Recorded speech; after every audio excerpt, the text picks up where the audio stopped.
কষ্ট হচ্ছে? ফজরের নামাজ কয় রাকাত? ফরজ সুন্নাত 2 রাকাত, ফরজ 2 রাকাত। আপনি মসজিদে গেছেন, ভেরি ভেরি ইম্পর্টেন্ট মাসালা, এক বিন্দু মাত্র এদিক খেয়াল করবেন না। মসজিদে গেছেন, যে দেখছেন যে জামাত শুরু হয়ে গেছে, সবে মাত্র একামত হচ্ছে বা জামাত শুরু হয়েছে, আপনি সুন্নত পড়ে পারেন নাই, তারপরও আপনি সুন্নত পড়িয়ে তারপরে ফরজে অ্যাটেন্ড করবেন। তাতে যদি 2 রাকাতের 2 রাকাতও ছুটে যায়, শুধুমাত্র আত্মা হেতু পাইছেন, শুধু আত্মা হেতু পাবেন, এ পর্যন্ত যদি হয় তবু আগে সুন্নত পড়ে নেবেন। ফজরের 2 রাকাত সুন্নতের খুব গুরুত্ব, সবচেয়ে বেশি গুরুত্বপূর্ণ সুন্নত 2 রাকাত, এদিক নড়াচড়া হবে না। এই সুন্নত 2 রাকাত কোন জায়গায় দাঁড়ায় পড়বেন? ওই কাতারে দাঁড়ায় পড়বেন না। শুনতে দেন মিয়া, কথা কন না। কাতারে দাঁড়ায় পড়বেন না, আপনি এই সুন্নত 2 রাকাত পড়বেন পিছনে বারান্দার এক কোনায় যাইয়ে। এখানে কাতারে দাঁড়ায় সুন্নত পড়া সুন্নতের খেলাফ। বোঝা গেছে মশালা? কারণবশত যদি ছুটে যায়, পড়তেই পারে না। যে দেখছেন যে ইমাম সাহেব রুকুতি শেষ রাকাতের বৈঠকে আছে, এখন যে আপনি সুন্নত পড়তে গেলে সালাম ফিরিয়ে দেবে। জামাতে নামাজ পড়লে আবার ওই নামাজের দাম, জামাত পাইছেন 527 গুণ বেশি। কাজে আপনি জামাতে অ্যাটেন্ড করে ফেলবেন, সুন্নত ছুটে গেছে বেলা ওঠার পরে পড়বেন। যদি আবার ওই দিন আপনার জানা থাকে যে আজকে খুব ইমার্জেন্সি, খুব ব্যতিব্যস্ততার কারণে আমি পড়তে নাও পারি, তাহলে আপনি পড়ে নেবেন, দোষ নেই। কথা কি বোঝা গেছে? বাস সুন্নাত 2 রাকাত সুন্নাত, 2 রাকাত ফরজ। জোহরে কয় রাকাত? 10 রাকাত। জোহরে 10 রাকাত। কবলাল ফরজ 4 রাকাত সুন্নাতে মুআক্কাদা, ইচ্ছাকৃত ভাবে ছেড়ে দিলে কবিরা গুনাহ হবে। আর যদি বলেন কে বলছে, কত জনে ভর্তি দেখি না, বলার সাথে সাথে আপনি কাফের হয়ে যাবেন। সুন্নতকে অস্বীকার করলে কাফের হয়, সুন্নতকে তরক করলে ফাসেক হয়, কাফের হয় না। এই 4 রাকাত পড়বেন, ফরজ 4 রাকাত, পরে 2 রাকাত সুন্নাত, এরপরে আপনি যা পড়বেন সব নফল। জুমার দিন জুমার নামাজ 10 রাকাত। কয় রাকাত? জুমার দিন জোহরে কয়, জুমের সময় কয় রাকাত? 4 রাকাত কবলাল জুমা, বাধ্যতামূলক পড়িতে হইবে।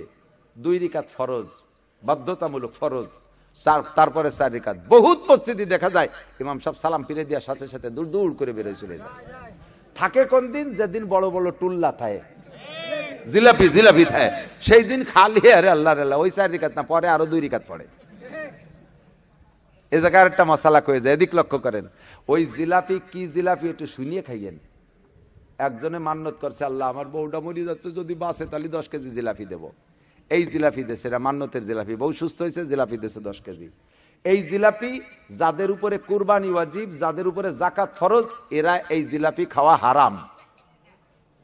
এরা এই জিলাপি খাওয়া হারাম।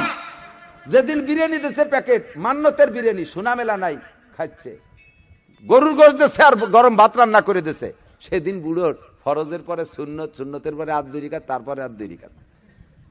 বসে কয় মুরব্বীকে একটু নরম নরম দেহে দিও, ওনার পর যাকাত ফরজ, সেইটা খায়। শুয়োরের গোশত খাওয়ার মতো নাপাক, শুকরের গোশত খাওয়ার মতো হারাম।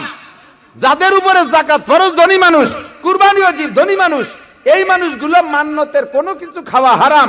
আপনি জিজ্ঞেস করবেন যে এই সিন্নি যা আসছে, এই যে যা আসছে তবারক, এটা কি? ইমাম সাহেবের দেনওয়ালারা ইমাম সাহেবকে বলে দেবেন, ইমাম সাহেব বলে দেবে আজকের সিন্নি মান্যতের সিন্নি, ধনী যারা আছেন চলে যান, গরিবদেরকে দিয়ে দেবেন। বোঝা গেছে? যেদিন সিন্নি থাকে না 2 প্যাকেট বিস্কুট, সেই দিন চাচা তাড়াতাড়ি চলে যায়। ইমাম সাহেব ডাক দিয়ে কয়, কাকা বসেন, দোয়া আছে। কয় সুন্নত ঘরে পড়া সুন্নত, ফতোয়া দিয়ে চলে গেছে। যেদিন বড় বড় বস্তা ভরা, সেদিন সুন্নতের পর 2 রাকাত, তারপরে 2 রাকাত। মুসল্লিরা কয়, কাকা আপনি কি শুরু করলেন, জিলাপি টিলাপি নীতি দেবেন না? আইছে তো খালি খাতি, অথচ গত শুক্রবার কয় ঘরে যে সুন্নত পড়া সুন্নত। এই একাম করবেন না কোনো সময়।